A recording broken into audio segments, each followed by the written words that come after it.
Շնորհակալություն, պարոնայք, օրերս կառավարությունը հրապարակեց Ղարաբաղյան կարգավորման փաստաթղթերի փաթեթը, որոնց թվում նաև Սերժ Սարգսյանի նամակն էր ուղղված Ռուսաստանի Դաշնության նախագահ Վլադիմիր Պուտինին։ Խնդրում եմ ասեք, արդյոք այդ նամակին եղել է պատասխան Ռուսաստանի Դաշնության նախագահի կողմից, եթե այո, ապա այն ինչ է բովանդակել, արդյոք պարոն Պուտինը կիսել է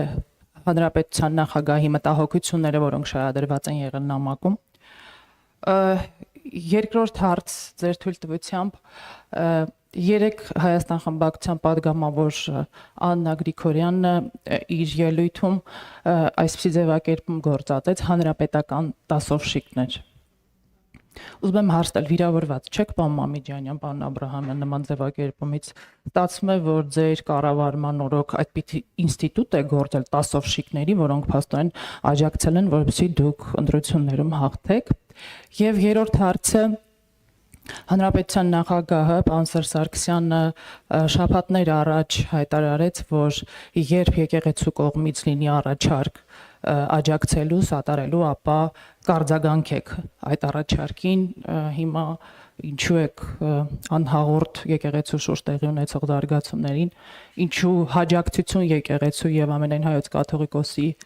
հանրահավաք կամ այլ ակցիա չեք կազմակերպում։ Շնորհակալություն։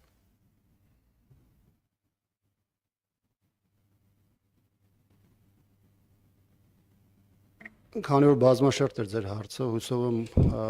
չեմ մոռանա տարբեր հարցադրումներ, մի մասին ես կանդրադառնամ, մի մասին պարոն Մամեդյանն է։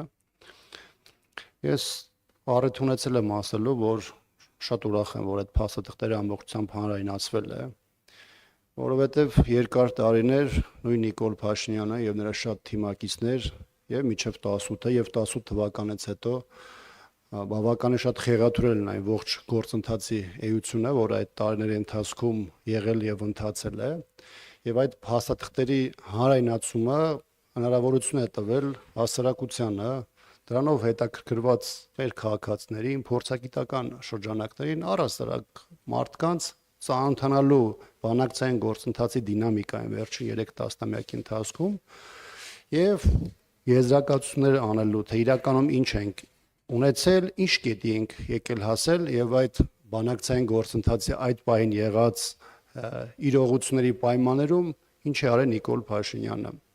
Իհարկե, փաստաթղթերը, որոնք հրապարակվել են, որոշակի առումով նաեւ ընտրովի են, որովհետեւ ասել, որ ամբողջականն է հանրայնացվել, բնականաբար դա ակնհայտորեն այդպես չէ։ Չեմ ասում այն հայտնի հղումը, որ ներկայացված է նաեւ այնտեղ հայկական ժամանակի հոդվածները եւ այլն, բայց հատկապես երրորդ նախագահի ժամանակահատվածի հետ կապված ներկայացվել է մի քանի փաստաթղթեր 2007-ի Մադրիդյան փաստաթղթից հետո ընդհանուր սկզբունքների շուրջ փաստաթուղթը Կազանյանն ա եղել եւ մինչեւ 2019-ը, որոնք հստակորեն ցույց են տալիս ոչ միայն հանրապետականի դիրքորոշումները, որոնք արտահայտված են եղել եւ փաստաթղթում եւ այդ ընթացքում նաեւ հրապարակային մոտեցումներում եւ հստակ ցույց են տվել, թե Արցախի հարցով կարգավորման գործընթացում ըստ էության ինչպիսին է եղել համանախագահ երկրների Ռուսաստանի, Միացյալ Նահանգների եւ Ֆրանսիայի մոտեցումը։ Բնականաբար նաեւ այդ փաստաթղթերի պարագայում մարդկանց համար այլ հարցեր են առաջացել, հատկապես այդ փուլում Նիկոլ Փաշինյանի զորական կետից սկսելու, այսպես կոչված Մյունխենյան սկզբունքները առաջին պլան բերելու, դեռ չեմ ասում Արցախի հարցով բանակցային գործընթացում Նիկոլ Փաշինյանի դիրքորոշումների անընդհատ արմատական փոփոխություններին, որոնք ի վերջո բերեցին Արցախի հանձնմանը եւ ըստ էության հայաստանյան այս իշխանությունների կողմից Արցախը Ադրբեջան ճանաչելու այս process-ին եւ ես կարծում եմ, որ առանձնապես այս մասով իշխանությունը այս իրավիճակում այլևս որևէ բան նույնիսկ ասելիք էլ չունի։ Ինչ վերաբերում է կոնկրետ նամակին, կարծում եմ, որ նամակը այս տեսանկյունից մենք չենք հրապարակել, բնականաբար մենք ծանոթ ենք տեքստին, բայց կոռեկտության հարց կար պայմանավորվածանը, որ նամակը ունի 2 հասցեատեր եւ բնականաբար առանց մյուս հասցեատերի համաձայնությամբ դա հրապարակելը նաև էթիկայի առումով կոռեկտ չենք համարել, առավել եւս հիմա դուք հարցում եք դրա պատասխանի մասին։ Կոնկրետ բովանդակությունը կարծում եմ հստակ արտահայտել է ոչ միայն այդ ժամանակահատվածում երրորդ նախագահ Սերժ Սարգսյանի Արցախի հարցում ունեցած դիրքորոշումների հստակեցումները, կարմիր գծերը, ներկայացված այնտեղ այն մանիպուլյացիաները, որոնք Ադրբեջանը փորձում է անել կամ իրականացնել, իսկ մյուս շահարկվող հատվածը, որը վերաբերում է հատկապես ռազմական բալանսի հետ կապված թեմային, կարծում եմ, որ եւ կոնկրետ ձևակերպումը եւ դրա տողատակերում ներկայացվածը ըստ էության բավականին հստակ է։ Առաջին հերթին առայն, որ Հայաստանի այդ ժամանակվա իշխանությունը իր պետական ազգային շահերը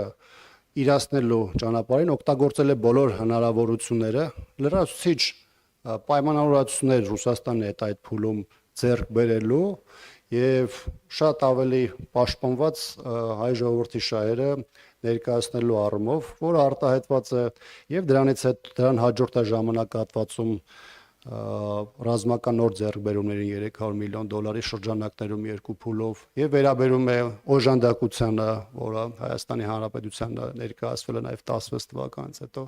այնպես որ կարծում եմ այն մարդիկ, ովքեր այստեղ փորձում են ինչ-որ բաներ փնտրել,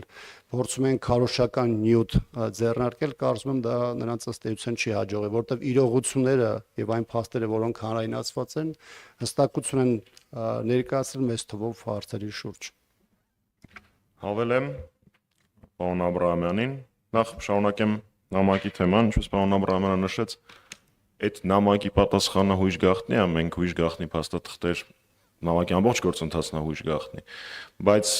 հրապարակային մենք բոլորս կարող ենք տեսնել դրա պատասխանը որն է։ Դրա պատասխանը եղավ այն, ինչ պարոն Աբրահամյանը նշեց, այսինքն սպառազինության ձեռքբերման համար հաստատված վարկի եւ աջակցություն։ Դրա պատասխանը եղավ այն, որ հետագա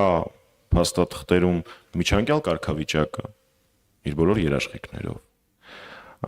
հանրաքվեն, որը հիմա որոշ քարոզիչներ փորձում են ներկայացնել Ադրբեջանի ողջ տարածքում էր, եսի ինչ այնտեղ սևով սպիտակի վրա գրված է, որ այդ հանրաքվեն անցկացվելու էր Ղարաբաղում եւ Ղարաբաղի բնակչության համար։ Ակնհայտ է, չէ՞, ինչ էր լինելու արդյունքը։ Եթե Ադրբեջանը, ենթադրում եմ, որ այդ հարցը կտակ, երկարացներ հանրաքվեի իրականացումը կամ չհամաձայնվեր, Լաչինն ու Քելբաջարը կմնային հավերժ հայկական,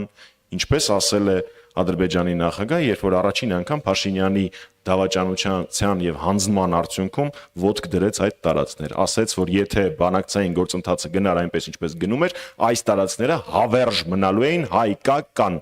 Այդ դա էր այդ նամակի պատասխանը։ Այդ նամակի պատասխանն էր այն երաշխիքները, որոնք ստանալու էր Արցախը։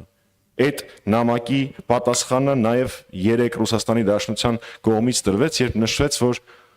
Նիկոլ Փաշինյանն է բանակցային գործընթացը կանգնացրել 19-ի առաջարկին ինքնա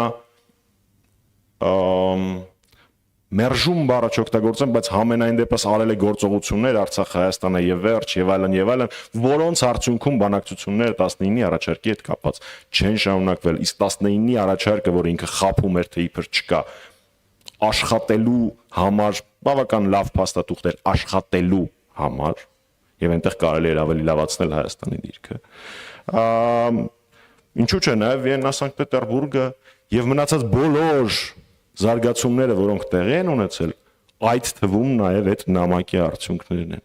Գիտեք, այդպիսի դրվագներ գրավոր նամակների, բանավոր զրույցների, 2-3 տարբեր տրեկերով դիվանագիտություն իրականացնելու նախագահ Սարգսյանի կառավարման ընթացքում շատ են եղել։ Ու դրանք մենք չենք գաղտնազերծում, որովհետև դրանց արդյունքները, դրանց հետևանքները տեսանելի են բանակցային գործընթացից։ Այս նամակի մասով։ Գիտեք, Տիկին Գրիգորյանի հետ կապված ես ձեր գործընկերոջ հարցին պատասխանեցի, ես երբեք իմ թիմի համար երբեք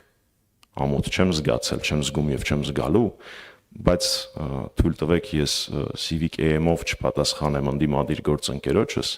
որովհետեւ ի տարբերություն շատ ու շատ ընդդիմադիրների ես քաղաքական հակառակորդների պարագայում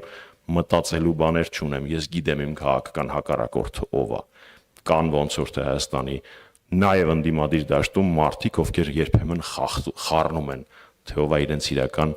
հակառակորդը քաղաքական կամ էլ մենք իրանց մասին սխալ կարծիքի ենք։ Ինչ վերաբերում է եկեղեցու նկատմամբ Փաշինյանի արշավին, ես խոսքս սկսեցի նրանից, որ այստեղ եկել եմ Արշակ Սրբազանի դատավարությունից, կարծում եմ ձեր հարցը տեղին չէր, ինչ վերաբերում է հանրահավաք եւ այլն, դուք նախագահ Սարգսյանի խոսքը մի փոքր սխալ մեջ բերեցիք, իսկ ինչպես միշտ նախագահ Սարգսյանի խոսքի պարագայում ամեն բառը եւ ստորակետը էական է։ Քանի որ խոսքը գնում է եկեղեցու նկատմամբ արշավ, մենք համարում ենք, որ վեհապար Հայրապետը եւ առաքելական եկեղեցին